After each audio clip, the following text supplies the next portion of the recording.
A catfish, typically known as a freshwater or marine fish, but as we've come to know it over the past decade, catfish means to lure, typically someone, into a relationship by means of a fictional online persona. Catfish, the TV show, brought this name to its popularity. Catfish, the TV show, is the main reason why we know what a catfish is. And if you know me in real life, or maybe you don't know, but I am a catfish fiend. I have seen every single episode of Catfish, and there's 8 seasons of Catfish. I'm pretty sure Catfish has been on for like 10 years. I remember watching the very first episode when it came out on MTV. Catfish is just one of those shows that, no matter how many times I watch it, it's going to be a good rerun for me to watch if I'm feeling a little bit down. So, not that long ago, as I was rewatching season 8, I came across episode 32, and it made me remember how uncomfortable watching the episode made me feel. It made me think, did Catfish really have to release this episode? In my opinion, I feel like they should have just swept it under the rug and just put it in the production closet and act like they never even filmed the episode. But I want to know your thoughts and if I'm the only one that's actually tripping on this, or if you think they shouldn't have released this episode. So without further ado, let's talk about season 8, episode 32 of Catfish, featuring Paul and Katie. Chapter 1, the introduction. So if you've never seen the show Catfish, they always start off the episode by reading the email of the person that they're going to help next. This email comes from a girl named Samantha, and she's writing on behalf of her fiance Paul. Her and Paul have been together for 8 years. They live in Michigan, and they have 3 kids together. She brings up in the email how she recently had a conversation with Paul, and he brought up her first love named Katie. They met 10 years ago when Paul was 16 years old over Xbox, and she supposedly lived in Florida. After getting to know each other, they dated for 2 years, and they even talked about moving in together. But of course, the day that he was going to go down there to move in, she completely ghosted him. So after that, he just kind of moved on with his life and never really thought about her again.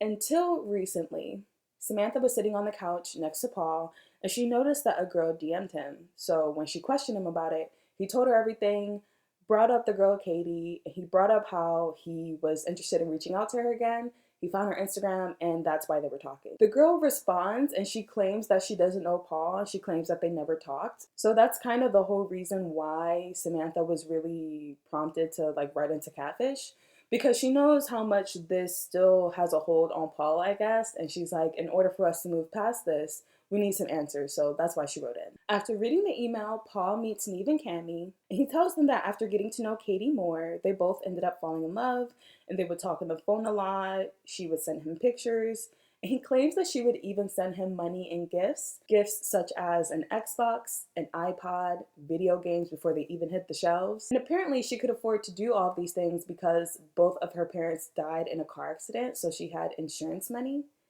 And she claims that she also worked as a model, so that's why she was able to send him all these nice gifts. Of course, claiming that you're a model is catfish red flag number 1. But also, I don't know, just being so casual, be like, yeah, I have dead parents, and that's why I'm able to just send you gifts. But she doesn't have money to buy a webcam or an iPhone with a camera so they can FaceTime. Obviously very sketch. Paul then tells Neve and Cammy how when he planned to move down to Florida with Katie, how he was calling her and texting her, and she just completely ignored him, and that was the final straw for him, so he just pretty much, said, fuck you, and moved on with his life. Shortly after, Katie did try to reach back out to him, but he was pretty much just like, I don't have time for you, and then they went on with their separate ways. And they literally hadn't talked until Paul thought about Katie just recently and then decided to reach out to her on Instagram, and then she claims that she doesn't know him. So of course, like they do with every episode, they tell Paul to send over all the information that he has with Katie, and that brings us to part 2, the investigation. After Paul sends Neve and Cammy all the information he has on Katie, they start by doing a reverse image search, and they find a Facebook profile that matches the girl in the pictures, and it appears that she was just recently married. So Neve and Cammy speculate maybe she told Paul that she doesn't know him because she just got recently married and she didn't even want to get involved with it again, so she just told him she didn't know him. But then they bring up how Katie would send Paul pictures, and Paul mentioned how he got nude photos of her, including her face. So he's like, this is definitely the girl. So when they remember that, they're like, okay, maybe we should reach out, because if it's not her, that means that somebody had her pictures and distributed them. So they send her a message on Facebook asking if they can chat, And while they're waiting, they do a little bit more research and search her full name. They end up finding a Reddit post saying, if you've talked to Katie on Call of Duty, you got catfish. And as they're looking through the thread, Katie gives them a call. After Neve explains the situation to her, she says that she used to play Xbox, but that was a really long time ago, and she's never had a relationship with anyone from Xbox. She says that guys have reached out to her in the past claiming the same situation, so she honestly isn't surprised that they even reached out to her. Neve then awkwardly brings up how Paul had her nudes when they were talking as kids, and he mentions, if you weren't talking to Paul, is there anyone that might have had your pictures and could have sent it to him? And she says, well, there is one person, but I would hope that they didn't do that. And she's being kind of vague. And they're trying to ask her more questions about it, but then she kind of rushes off the phone and she's like, I have to get back to work, but we can talk later. Shortly after that, in the phone call, she sends Neve a video saying, hi, I'm Katie, and I've never talked to a guy named Paul on Xbox, proving that it's the real girl in the pictures. So since we know that Katie is the real girl, this obviously means that he was catfished. So this brings us to part 3, discussing the findings. Neve and Cammy bring Paul and his fiancée Samantha back on the call, and they tell them how they found Katie's Facebook page through image search, and we see Samantha kind of smiling at this. And then when they tell them about the Reddit post, Samantha can't even contain her excitement. She's just like sitting there smiling like, oh boy, I told you got catfished. Which is like, ew, that's your freaking fiance that you have 3 kids with, and you're excited at the fact that he got catfished? Weird. They then show them the video that Katie sent them saying that she never talked to Paul on Xbox, and obviously this hurts Paul. He looks a little bit sad. And Samantha says that she's happy that he got catfished, but at the same time she's upset because he got lied to. And I'm sitting there like, pick a side? Like, I'm kind of confused. Like, you're happy that he got catfished, but you're mad that he got lied to? May I remind you, this is his first love, so this is why he's having like such a hard time getting over it. I will say, this was when he was a teenager, and it was 10 years ago, so I feel like he should be over it anyway. Like, during the time of this recording, I'm assuming that he's 26 because he was talking to this girl when he was 16, and that was 10 years prior. I'm 27, and I had my first love when I was about like 19, so that was 8 years ago, and I can tell you that I'm not still hung up over her. Yeah, it was really hard to get over my first girlfriend, my first love, but 8 years later, I'm not still thinking about her, wishing that I was with her? But anyway, Neve then asks Samantha to leave so that they can check in with Paul just alone. Of course, Paul is going off saying that a sick and twisted person would catfish, and that he's wasted 2 years of his life and he needs to get answers as to who this person is. So after they let Paul grieve a little bit, that brings us to part 4, the catfish reveal. Now I know we're pretty much at the end of the video and you're probably thinking, Pat, what's so controversial about this episode? Why did this episode make you feel uncomfortable? I don't understand. It just seems like a regular episode of Catfish so far. Just you wait. Just you wait, my friend. The next day, Neve and Cammy are sitting with Paul, and as they're chatting, they get a text from Katie, and she asks them if they've heard anything, if they have any updates. This makes Neve feel a little bit suspicious, and then he replies to her asking if she's heard anything, and then Katie replies asking for the Zoom link. So they're all kind of confused, like, she wants to join the Zoom, sure. So she joins the Zoom, and she looks pretty flustered, and she just says, like, oh, we're missing someone. I'll be right back. And then she gets up and walks away to leave off camera. Neve, Cammy, and Paul are sitting there like, what the heck is going on? Because at this point, they don't have any real answers as to who the person might be. All they know is that he wasn't talking to the real Katie. After some time, an older lady appears on screen, and then we see Katie also return to the call. Katie introduces the woman as Martha, and they slowly reveal that Martha is Katie's mom, and she's the person that Paul was talking to when he was 16. And this is the part that makes me feel uncomfortable. Of course, they all take a moment to take in what Katie just said, because it doesn't feel real that her mom would do that. There's like so many layers to unpack, so let's talk about it. Paul, rightfully so, is like really disgusted and upset. He's like, you know how young I was, right? And Martha's just like, yeah, I do. And Paul is just like, this is so embarrassing. Like, it's so embarrassing for me. I can only imagine how Katie feels. Katie says that she only found out 2 years ago. 2 years ago, she found out that her mom I can't. I literally can't even take this in. But Katie literally just found out all this information 2 years prior, and she said, of course, that she was really furious, really upset. But then after some time, she's like, "It's my mom," and she knows that her mom been through a lot, so she just ended up forgiving her, which she's better than me because I just wouldn't have had a mom after that. Neve then asked Martha when's the last time she used the profile to catfish, and she said that it was about 7 years ago, and that she's been to therapy since then, and that she worked out all the issues, and that, like, all that is in the past. Kind of sounds like to me she just said that to try to cover her ass, but anyway. Cammy's just like, that's still no excuse to talk to a teenage boy as a grown woman. Martha then explains that she was just at a really low point in her life. She was going through a divorce, her mom died, her oldest daughter went off to college, and then Katie moved in to live with a boyfriend. Because of that, she just ended up feeling really lonely and she was just craving some attention. And she says that she didn't even think that using her daughter's Xbox profile, talking to teenage boys as her daughter, using her daughter's full name, her real name, and real pictures, her nudes, she didn't think that there was anything wrong with that. Yeah, this woman is mentally ill. Neve then brings up that she had to be in her 40s when she was talking to Paul when he was 16.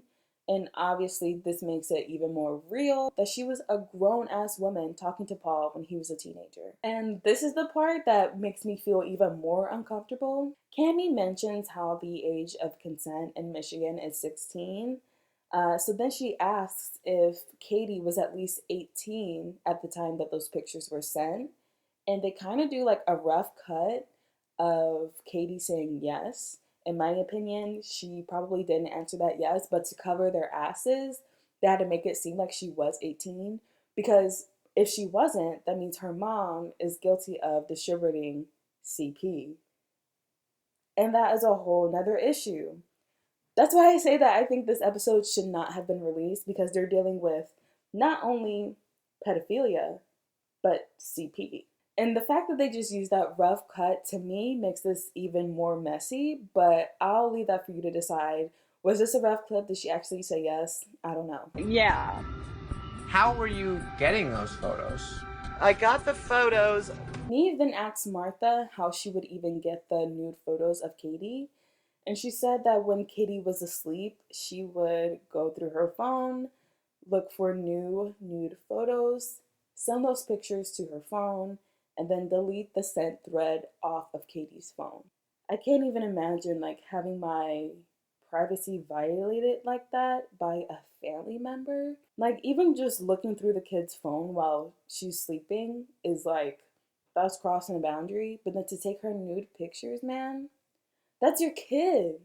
That's your freaking kid. And oh my God, I literally don't understand. There's no amount of loneliness, no amount of sadness, no amount of depression to take advantage of your child like that. And she didn't even know until she was an adult. Like, that's so fucked up.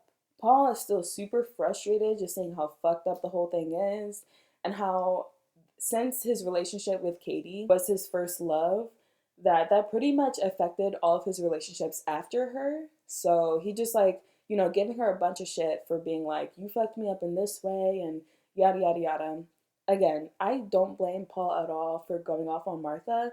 This whole time Martha like seems remorseful. She's like crying. Like obviously she like knows it wasn't a good thing to do and that like she's not the best person. But I honestly wouldn't care either. I'd be giving her shit too. After this, Neve and Cammy ask Paul to take a moment to step away so that they can talk to Martha and Katie alone before they say goodbye to them. And pretty much they just take this time to say, hey Martha, we know you fucked up, you know you fucked up, but take this as an opportunity to never do it again and make the best of the rest of your life.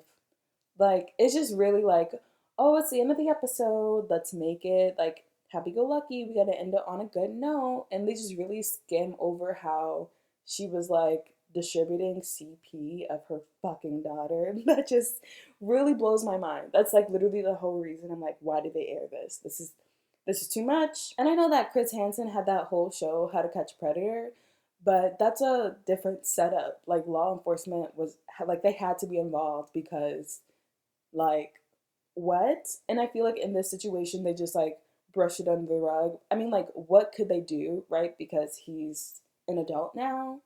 But the fact that she was distributing CP. Anyway, of course, they wrap things up with Martha and Katie. They say goodbye. And then they bring Paul and Samantha back on the call. They talk about how fucked up the situation is and how they're just going to work together to move past it. And of course, another just like, well, don't worry about Martha. Let's focus on you guys. You guys have been together for almost 10 years. You guys should get married. Start focusing on a wedding and all this stuff. Life is good type feels. And then Neve ends the call with this. Let's go. Thanks for letting us into this weird, wild, wacky story. Thank you. This guy was lied to, manipulated by a 40-year-old woman when he was a teenager. And this girl, Katie, was betrayed, violated by her own mother. But it was all just a wacky, wild journey.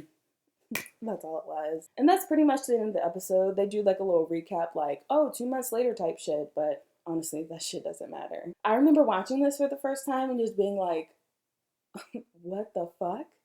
I don't know how many times I can say that I felt like super uncomfortable watching this episode, but that's why I wanted to make this video, because I want to know your thoughts. Do you think they should have aired this episode? Do you think I'm just tripping? Please let me know. I want to hear all your thoughts. But that is where I'll end today's video. If you've enjoyed, make sure to give it a thumbs up. And if you're not already subscribed, make sure to subscribe. I finally hit my goal of 500 subscribers. Oh my god, like, I just want to say thank you to everyone that's been supporting me for my last 2 videos, all the comments, all the likes. I really appreciate the engagement. And I hope you guys really liked this video too. So I'm really trying to reach my next goal of 1,000 subscribers. So if you're not subscribed, make sure to do that, baby. But thank you guys for watching, and I'll see you in my next video. Bye.